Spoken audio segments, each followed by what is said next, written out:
20 November रोजी अमळनेर तालुक्यातून वेगवेगळ्या ठिकाणाहून 26 वर्षीय विवाहिता व 2 तरुणी बेपत्ता झाल्याची तक्रार नातलगांनी पोलिसात दाखल केली आहे. मुडी प्रगणे डांगरी येथील 26 वर्षीय विवाहिता 20 रोजी सोनगीर येथे डॉक्टरकडे जाऊन येते असे सांगून सकाळी 10 वाजता घरून निघाली आहे. तर पतीने मारवड पोलिसात तक्रार दाखल केली आहे. तर शहरातील रतनदादा नगर भागात राहणारी 18 वर्षीय तरुणी 20 रोजी सकाळी 10 वाजता कॉलेजला जाऊन येते असे सांगून घरातून बाहेर पडली आहे.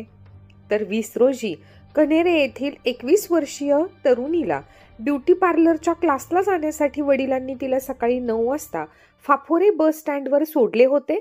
संबंधित महिला तरुणींचा पोलीस शोध घेत आहेत.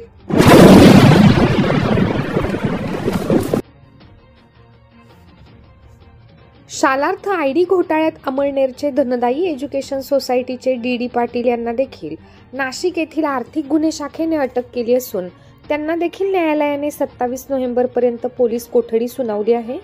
मनोज पाटील आणि निलेश पाटील यांना अटक केल्यानंतर दुसऱ्याच दिवशी डी पाटील यांनाही अटक करण्यात आली. बनावट शालार्थ आयडी घोटाळ्यात एका पाठोपाठ आरोपीचे अटक सत्र सुरू झाल्याने अनेकांना ताप भरला आहे.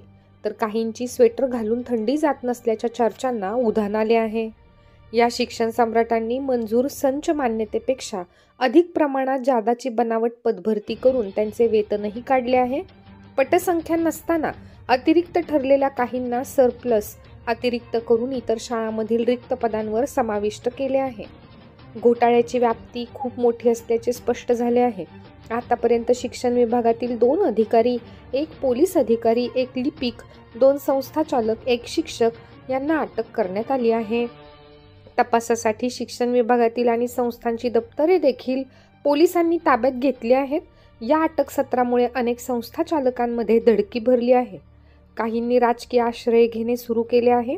दरम्यान शरद शिंदे आणि किरण पाटील यांनी अटकपूर्व जामिनासाठी अर्ज केला असून 25 रोजी त्यावर सुनावणी होणार असल्याचे सूत्रांनी सांगितले.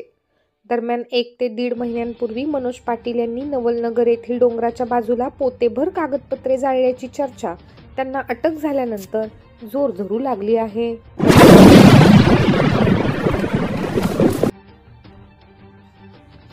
अमळनेर तालुक्यातील शिरूड येथील एका 24 वर्षीय तरुणाचा 20 नोव्हेंबर रोजी आंघोळ करताना बाथरूममध्येच मृत्यू झाल्याची घटना घडली असून याबाबत अमळनेर पोलिसात नोंद करण्यात आली आहे. मयूर नरेंद्र पाटील असे तरुणाचे नाव आहे. आंघोळ करण्यासाठी बाथरूममध्ये गेलेला मयूर बराच वेळ झाल्यानंतरही बाहेर न आल्याने बाथरूमचा दरवाजा तोडला असता मयूर आतमध्ये मृत अवस्थेत आढळून आला. याबाबत अमळनेर पोलिसात अकस्मात मृत्यूची नोंद करण्यात आली असून तपास पोलीस कॉन्स्टेबल कैलास शिंदे करीत आहेत. अमळनेर तालुक्यातील पातोंडा येथील 36 वर्षीय नितीन सुरेश बिरारी तरुणाचा मका काढणी यंत्रात अटकून दुर्दैवी निधन झाल्याची घटना शनिवारी सकाळी घडली. त्यांच्या निधनाने पातोंडासह पंचक्रोशीत हळहळ व्यक्त केली जात आहे.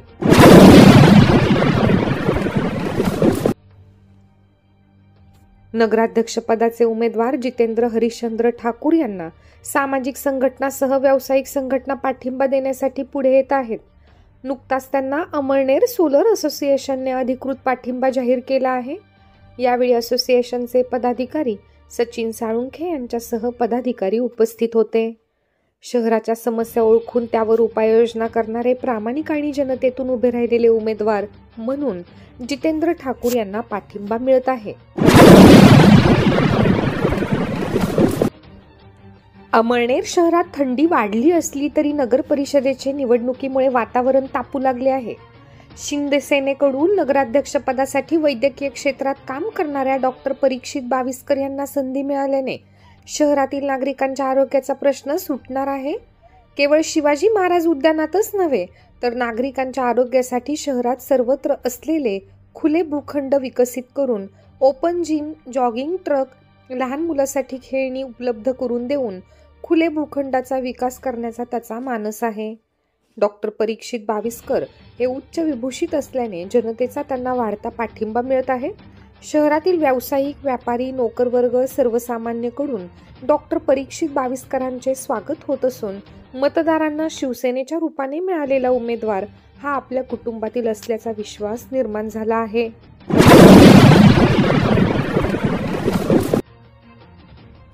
उमेदवाराच्या नावाने पालिका कर्मचाऱ्यांविरुद्ध आचारसंहिता भंगाची बनावट तक्रार देण्याचा प्रकार उमेदवारानेच उघडकीस आणला आहे.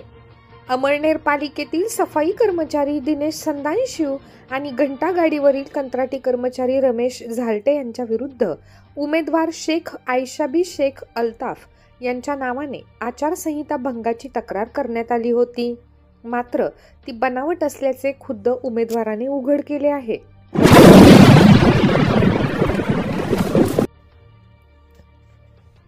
उमेदवारी अर्जाची प्राथमिक तपासणी न करता आणि त्रुट्या निदर्शनास न आणून देता दुरुस्तीची संधी दिली नाही आणि उमेदवारी अर्ज नाकारल्याने अमळनेर शहरातील प्रभाग 1 मधील उमेदवार इंदिरा प्रवीण पाटील यांनी निवडणूक निर्णय अधिकाऱ्यांविरुद्ध न्यायालयात धाव घेतली आहे. या अर्जावर न्यायालयात 24 रोजी सुनावणी होणार आहे. न्यायालय काय निर्णय देते याकडे सर्वांचे लक्ष लागून आहे.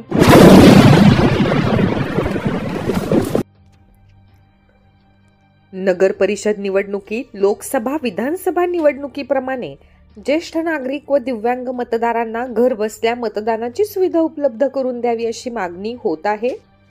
होम वोटिंगची सुविधा नसल्याने अनेक वृद्ध आणि दिव्यांग मतदारांनी नाराजी व्यक्त केली आहे.